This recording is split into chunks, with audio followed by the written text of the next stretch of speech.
Eu cumprimento a todos com a paz do Senhor, prazer tê-los aqui novamente para darmos continuidade ao nosso plano de estudo nas lições bíblicas da CPAD, terceiro trimestre de 2020, dessa vez edição especial Classe Jovens e Adultos, os princípios divinos em tempos de crise, lição 9, como vencer as oposições à obra de Deus.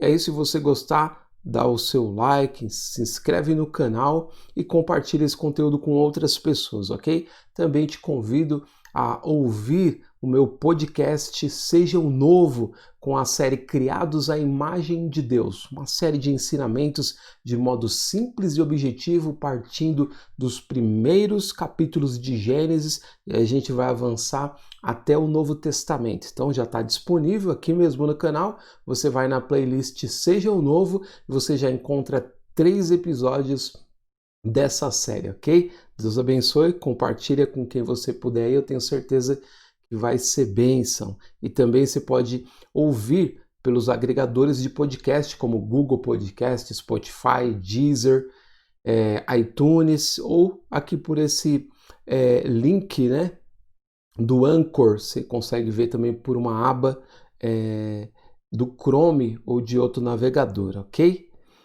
Os objetivos específicos para essa lição são: ressaltar o que a Bíblia afirma sobre a natureza dos ataques espirituais à obra de Deus. 2.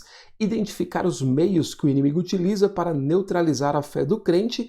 E 3. Destacar quais armas espirituais Neemias utilizou para vencer as oposições à obra de Deus. Muito importante esses 3 objetivos específicos e bem práticos para o nosso tempo. Então a gente tem como texto áureo dessa lição: mas em todas estas coisas somos mais do que vencedores por aquele que nos amou. Romanos 8:37. Que versículo, que texto de Paulo ali. Aliás, todos os versículos desse capítulo, principalmente ali do 28 em diante, são muito profundos, até o 39. E a gente tem como verdade prática: quando depositamos nossa confiança em Deus, descobrimos que Ele é muito maior do que todos os obstáculos que encontramos. E a gente tem a leitura bíblica em classe em Neemias 4, do versículo 8 ao 20, 1 João 4:4 e 1 João 5:5. Você pausa aqui e faz a sua leitura, ok? A gente tem como introdução da lição. Na lição 7, observamos como a construção dos muros em Jerusalém provocou uma dura resistência por parte dos samaritanos. Nesta lição, iremos observar mais detalhadamente as diferentes formas dos seus ataques e o modo como os judeus conseguiram vencê-los e concluir a obra. Aqui a introdução muito importante também. E a gente tem aqui o slide que apresenta todos os tópicos da lição. No primeiro nós temos qual a procedência destes ataques. No 2, o inimigo procura atingir a nossa fé. E no 3, qual o segredo da vitória de Neemias e dos judeus? No primeiro nós vamos ver: a Bíblia revela a verdadeira força por trás destes ataques. Depois, qual a orientação que a Bíblia dá diante desta luta? E depois, nesta luta contra o mundo invisível, a arma mais eficaz é a fé. E 4, nesta luta, as armas devem ser espirituais, 2 Coríntios 10:4. No tópico 2, que é um tópico, pela primeira vez eu vejo um tópico tão grande assim, né? Ele tem 6 pontos. A gente tem no primeiro: o inimigo ataca com a arma do desprezo. Depois, o inimigo ataca com a arma do escárnio. Terceiro, o inimigo chama a nossa atenção para a imensidade da tarefa. Quarto, o inimigo usa contra nós os boatos e as mentiras. 5, o inimigo usa como arma a astúcia. E 6, o inimigo usa como arma as ameaças. Então esse é o mais longo tópico que eu já encontrei nas lições que estudei, ok? E o 3, a gente tem qual o segredo da vitória de Neemias e dos judeus. A gente tem, primeiro, os judeus venceram porque tinham certeza de que estavam na vontade de Deus, muito profundo. E o 2, os judeus venceram pela oração. E 3, devemos também orar. 1 Tessalonicenses 5,17, essa estrutura total daquilo que nós veremos nessa lição. E aí, quando você consegue ter essa imagem num único plano, você tem um processo de aceleração da sua absorção do conteúdo, porque você sabe exatamente até onde ele vai se desenvolver. E aí, como dica para os professores de gestão de tempo em aula, eu sugiro 20 minutos no primeiro tópico, 30 minutos no segundo e 20 no terceiro, que dá um total de 70 minutos, 1h10, que é o tempo que a gente tem na maioria das salas de aula de escola dominical, ok? A gente parte então para o primeiro. Qual a procedência destes ataques? E aí a gente tem, a Bíblia revela a verdadeira força por trás desses ataques, trecho selecionado. Desde que Lúcifer caiu em pecado no céu e foi expulso de lá, ele tem sido o adversário de Deus e de sua obra. Então, no final das contas, todos nós sabemos que por trás de toda a luta contra nós está uma ação de Lúcifer, está uma ação de Satanás, para impedir a obra de Deus. Então a gente tem que ter muita serenidade para não nos voltarmos contra pessoas, né? O sistema que precisa ser vencido é o sistema maligno que domina o mundo. Então nós devemos amar as pessoas, amar os nossos inimigos, mas estar atentos, sabendo que quem na verdade comanda toda essa luta contra a igreja, contra a obra de Deus, é o próprio inimigo, e isso é muito prático nos nossos dias. E a gente tem o segundo, qual a orientação que a Bíblia dá diante dessa luta? Então já vai responder para o primeiro, né? Ela diz, portanto, tomai toda a armadura de Deus, para que possais resistir no dia mau, tendo feito tudo, ficar firmes. Efésios 6:13, a gente já estudou isso em outras lições. Sabemos que precisamos tomar a armadura de Deus, em que Paulo usa o símbolo da armadura romana para fazer uma analogia, uma comparação em que devemos estar completamente revestidos daquilo que é de Deus para a gente poder vencer o inimigo. Isso é muito importante e prático. E no terceiro, nessa luta contra o mundo invisível, a arma mais eficaz é a fé. Quem é que vence o mundo, senão aquele que crê que Jesus é o Filho de Deus? Que texto! 1 João 5,5, como eu costumo dizer, quando você tem um texto bíblico que ele é mais claro do que qualquer comentário que você possa fazer, deixa o texto bíblico falar. Você não precisa complementá-lo, apenas lê-lo e absorvê-lo. É coisa linda. E compartilhá-lo, né? Quem é que vence o mundo, senão aquele que crê que Jesus é o Filho de Deus? Louvado seja o nome santo do Senhor. E a gente tem no 4, nessa luta, as armas devem ser espirituais. 2 Coríntios 10:4, só as armas espirituais atingem e alcançam os reais inimigos. Os demônios, as armas carnais só nos prejudicam, pois muitas vezes levam-nos a dar lugar ao inimigo. Então, a arma que a gente deve usar é a que está descrita em Efésios 6, que a gente leu o ponto 2, e que é reforçada em 1 João 5:5, porque nós cremos em Jesus Cristo e nos revestimos da armadura de Deus porque estamos em Cristo.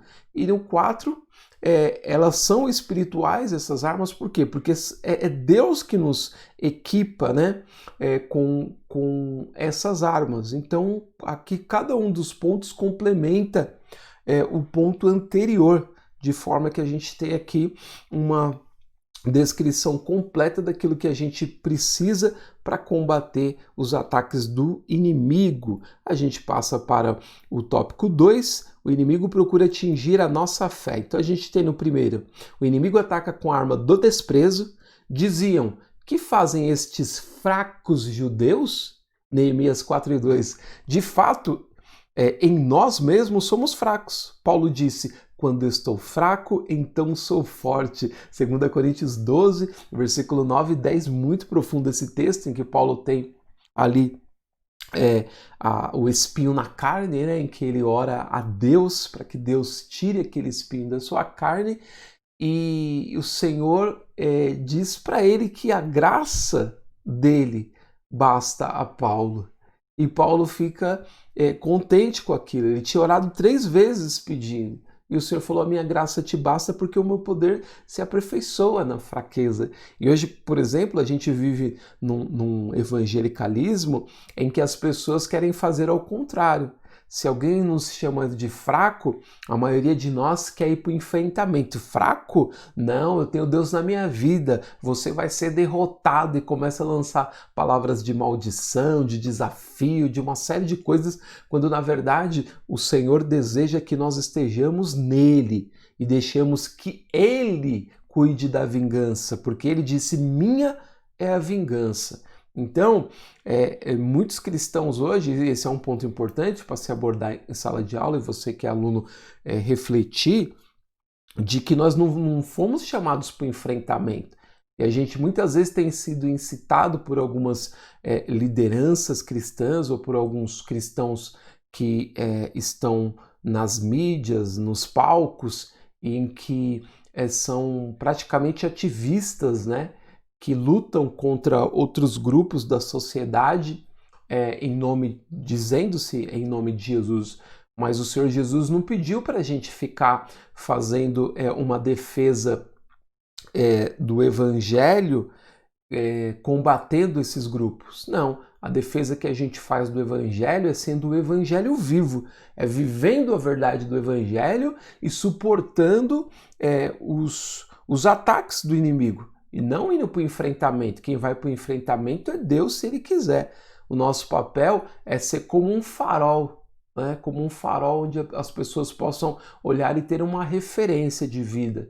Se você quer mudar, amigo, você pode vir para o nosso lado, olhando o nosso comportamento em Cristo, e se isso for caso de mudar a sua vida, vem, nós estamos aqui para ajudá-la. Então essa é a nossa mensagem. E em fraqueza. O Senhor Jesus foi crucificado em fraqueza.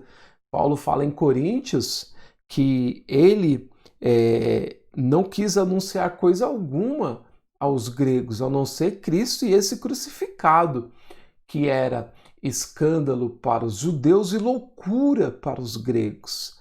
Mas ele reafirmou: esse é o Cristo que nós anunciamos, que foi entregue em fraqueza. Então, nós precisamos entender isso, porque a igreja de hoje quer se mostrar forte, porque tem massa, tem volume, e acaba fazendo uma inversão dos valores bíblicos, muitas vezes, como eu disse e repito, incitados por lideranças que já estão contaminadas com uma certa um certo veneno de poder que nada tem a ver com o evangelho. Então, esse é um ponto importante para se discutir. O 2, o inimigo ataca com a arma do escárnio. Nem mesmo Jesus escapou do escárnio. Mateus 20, 19, 27, 29, 39, ele disse: se chamaram Belzebu ao pai de família, quanto mais aos seus domésticos, Mateus 10, 25. Isso faz parte da cruz que devemos aceitar quando seguimos a Jesus. É muito claro, eu gosto muito do texto de Lucas 9 e 23, onde o Senhor Jesus disse: se alguém quiser vir após mim, negue-se a si mesmo, tome a cada dia a sua cruz e siga-me. É um texto curto e completíssimo, não deixa margem para dúvidas, ou é ou não é. E aí no 3 aqui a gente tem: o inimigo chama a nossa atenção para a imensidade da tarefa, vivificarão dos montões de pó as pedras que foram queimadas, Neemias 4 e 2, que palavra forte, né? Será que é possível? Não tem como fazer. Mas ele diz na sequência aqui, o comentarista, no final desse texto: quem faz a obra é Deus, Isaías 26 e 12. Mas ele usa instrumentos, ainda que estes sejam pequenos e a tarefa seja grande. Então é um texto que eu selecionei aqui, é completo em si mesmo, né? Deus é assim. Ele sempre faz a sua obra com a participação do ser humano. Desde Gênesis, a obra de Deus é feita assim, e até o final dessa existência, né? Até o estado eterno, as coisas serão assim. E lá também Deus decidiu que tudo seria feito por ele em comunidade, com colaboradores. Por isso que o texto, enquanto muitas pessoas gostam de olhar para Gênesis 1, 26, 27 e 28, só para identificar a Trindade, o que fica em relevo ali é que Deus está manifestando, façamos o homem, que ele trabalha com colaboradores, que ele trabalha em comunidade, que Deus é uma comunidade que atua, e depois ele atua junto com o homem por toda a história. E assim é na nossa vida, ele quer atuar com você. Ele não precisa aparecer aqui numa situação visível para as pessoas. Ele quer usar a nossa vida, a transformação que ele causou em nós para alcançarmos outras pessoas. Isso é extraordinário. E esse texto aqui, ele é completo, louvado seja o nome santo do Senhor. A gente tem no 4, o inimigo usa contra nós os boatos e as mentiras. Os samaritanos espalhavam calúnias contra Neemias, dizendo que ele planejava constituir-se rei. Neemias 2:19, Neemias 6:5 e 6. Tudo isso para amedrontar os judeus e assim atingi-los em sua fé em Deus. E aqui eu acho que o que você deve pôr em relevo é justamente essas questões que acontecem até mesmo dentro das comunidades cristãs, dentro dos círculos cristãos, dentro das igrejas, das denominações, às vezes dentro de uma igreja local se levanta boatos e mentiras e muitas vezes isso é acatado e pessoas, por exemplo, muitos de vocês que estão me ouvindo agora podem justamente ter passado por isso, né? E sofrer, e às vezes, pela pessoa que levantou essa situação, ter certa amizade com a liderança da igreja, você ser prejudicado a ponto de ter que sair daquela congregação e ir para outro lugar. Isso não é uma coisa assim inimaginável, não. Acontece coisa pior, né, no nosso meio. É muito difícil e a gente tem que ter muita atenção a isso. E depois o inimigo usa como arma a astúcia. Os samaritanos convidaram os judeus para juntos se congregarem nas aldeias. Porém, intentavam fazer mal a Neemias. Insistiram na proposta, mas o convite foi repetidamente recusado por Neemias. Estou fazendo uma grande obra. Não poderei descer. Neemias 6:3, esse versículo é famosíssimo, né? E é muito inspirador para os nossos dias, para a nossa vida, porque a gente vive num momento de tanta dispersão, um momento de tantas coisas que querem nos distrair, né? Distrações tem aos montes, sempre alguém nos convidando, né? E às vezes a gente não presta atenção às próprias redes sociais, se a gente não tiver muita sabedoria para usar, quando nós vermos, já estamos envolvidos de tal forma que o nosso tempo é consumido nesses convites, né, nessas distrações, e a gente para a obra, mas a gente tem que ser como Neemias. Estou fazendo uma grande obra, não poderei descer. É tremendo isso aqui. E o 6 completa. O inimigo usa como armas as ameaças. Os inimigos dos judeus ameaçaram guerrear contra eles, a fim de espalharem medo e pânico entre o povo de Deus. Porém, diz Neemias, oramos ao nosso Deus e pusemos guarda contra eles. Neemias 4:9. Olha, gente, que você pega esses 6 pontos aqui e eles se completam e são extremamente práticos. Eu gosto muito disso. Porque para mim não importa ficar discutindo o que a corrente teológica A ou B diz sobre um ponto específico, preso na história sobre o assunto. Para mim o que importa é aquilo que pode ser trazido para a nossa realidade, aquilo que pode ser praticado por nós. Porque se não puder acontecer isso aí, é só história, não tem vida, está vazio. Mas se pudesse trazido o exemplo e aplicado na nossa vida, se torna extraordinário. Então, o desprezo, o escárnio, os boatos, mentira, a astúcia e as ameaças, elas são sempre combatidas com os exemplos que Neemias deu aqui de forma brilhante. brilhante. Eu não vou parar a obra porque ela é grande. Eu não vou dar atenção às calúnias e às mentiras. E eu vou fazer uma coisa mais importante como fechamento aqui no ponto 6. Eu vou orar ao meu Deus e eu vou vigiar. Olha, orar e vigiar. Isso que Neemias fez aqui é o que o Senhor Jesus nos ensinou nos evangelhos, né? Orai e vigiai. Louvado seja o nome santo do Senhor. E o que Paulo vai ensinar nas suas epístolas também. Então, a Bíblia se completa, esse texto aqui ele é completo, né? Com todos esses pontos aqui, de maneira que você não tem muito a acrescentar, e sim a absorver e praticar. Coisa linda. E aí a gente vai para o último. Qual o segredo da vitória de Neemias e dos judeus? E aí a gente tem...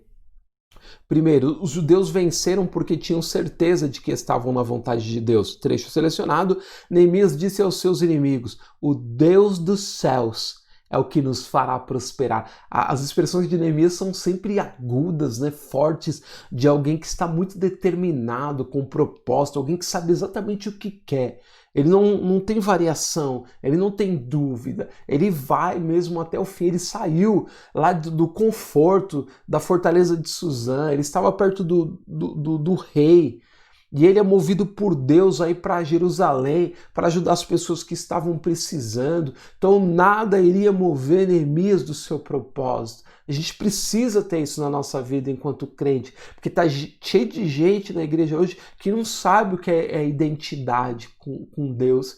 Pessoas que são como a onda, né, diz Tiago, e é levado de um lado para o outro. Ela não consegue se fixar, ela não consegue colocar Deus em primeiro lugar, sabe? Então, o propósito aqui, o meu propósito, não é dar aula completamente desenvolvida, mas é indicar para você que está recebendo esse material caminhos para que você possa ser mais assertivo no estudo da lição, mas principalmente absorver isso e compartilhar aquilo que seja útil para as pessoas, sabe?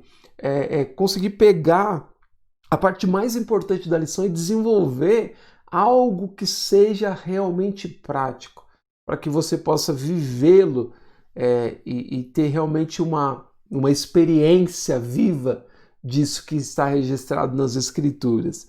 E aí no segundo ele diz, os judeus venceram pela oração. Neemias era homem de oração, com frequência lê-se sobre como Neemias orava. Ouve, ó nosso Deus, lembra-te de mim para o bem. Lembra-te, meu Deus, de Tobias e Sanbalate. Olha só, Neemias 4:4, 6:14, 13:29. É interessante que ele coloca os seus inimigos na mão de Deus. Ele não põe a sua mão. Eles estavam ali pertinho dele, irritando ele a todo momento, tentando desestabilizá-lo. Mas ele estava firme em Deus. O negócio dele era com Deus. Então, ele entrega tudo nas mãos do Senhor. Então, esse ponto 2, ele vai justamente fortalecer o que a gente já disse no tópico anterior. A oração é fundamental. E é uma das coisas que nós mais temos abandonado nos nossos dias. A nossa geração é uma geração que não ora nas igrejas. Antigamente, a maioria das igrejas tem aquele sininho, né, que se toca para os irmãos levantarem da oração de joelho, porque todo culto começa com oração de joelho. Pelo menos nas igrejas mais antigas, né? Como nas Assembleias de Deus e nas igrejas pentecostais, nas tradicionais também. O culto começa com as pessoas orando de joelho. E hoje nós vemos as pessoas sentadas, e o pastor e alguns obreiros orando de joelho, e as pessoas sentadas nos bancos da igreja. Por quê? Porque não tem propósito. Porque está ali esperando o culto acontecer e não oferecer um culto a Deus. Porque quer pegar no tranco, porque está ali, às vezes, para assistir o culto e não participar. Para fazer uma análise do culto, se foi bom, se foi ruim, se foi mais ou menos. É o culto para si mesmo. Isso está errado. A pessoa que tem propósito com Deus, ela quer buscar uma intimidade com o Senhor. E não há intimidade com Deus sem oração. Não tem como. Porque oração também é um processo de controle. É um processo de autocontrole. Como um processo de meditação, por exemplo, em que a pessoa, a partir do momento que ela começa a orar e ela consegue ficar, de repente, nas primeiras vezes, alguns minutos apenas, mas ela insistindo, ela vai para 5, vai para 10, vai para 15, vai para 20 minutos, vai para 30, 1 hora. Ela exerce um controle sobre o seu corpo, ela se concentra em Deus, e ela sozinha consegue entrar no estado de contemplação do divino e começar a falar com Deus. Mas uma geração desesperada, angustiada, ansiosa que tem nas igrejas hoje não consegue fazer isso. Por quê? Porque não cultiva isso. Não cultiva. E aí quando os pastores mais espirituais cancelam todos os órgãos do culto e falam, hoje nós vamos orar, as pessoas ficam bravas. Hoje ninguém vai cantar aqui, nós vamos orar. Nós vamos dobrar os nossos joelhos, vamos tirar o período de oração. O povo vai para fora. Alguns vão embora, outros abandonam. É uma realidade. Então é muito difícil sem oração vencer. E no 3 ele fala, devemos também orar. É aqui que eu acabei de falar. O que eu falei no 2 está no 3. Orai sem cessar. Jesus deixou-nos o mesmo ensino. Falou-nos da necessidade de perseverarmos na oração, usando para isso uma parábola em Lucas 18:1, dever de orar sempre, sem nunca esmorecer. Muito profundo, gente. É esse o valor. É esse o valor. Tem pessoas que repetem lições, sabe? Voltam às mesmas lições, volta de novo, e as pessoas estão sempre na mesma situação, sempre com as mesmas dúvidas, sempre com as mesmas perguntas, sempre com a mesma parasitagem, né? Pessoa parada, inerte, numa situação que não evolui. Por quê? Porque não consegue enxergar aquilo que é prático, que é aprender coisas teóricas e ficar na teoria. E não funciona assim com Deus, é diferente. Então eu espero de alguma forma ter contribuído com todos vocês. Essa lição, nenhuma delas tem o item conclusão, mas eu espero de alguma forma estar contribuindo para que vocês possam melhorar ou compor, né, com alguma coisa a mais a aula de vocês. Então, muito obrigado por essa participação e, se Deus quiser, nós nos veremos na semana que vem. Eu desejo a todos vocês uma excelente aula de verdade. Compartilhe o conteúdo de vocês com outras pessoas. Orem sobre o conteúdo para que Deus realmente abençoe cada um que tiver acesso a ele. E nós cresçamos, né, em tudo até aquele dia em que o Senhor Jesus nos leve desse mundo para o seu reino glorioso. Louvado seja o nome dele. Muito obrigado. E, se Deus quiser, nos vemos na semana que vem. Até lá.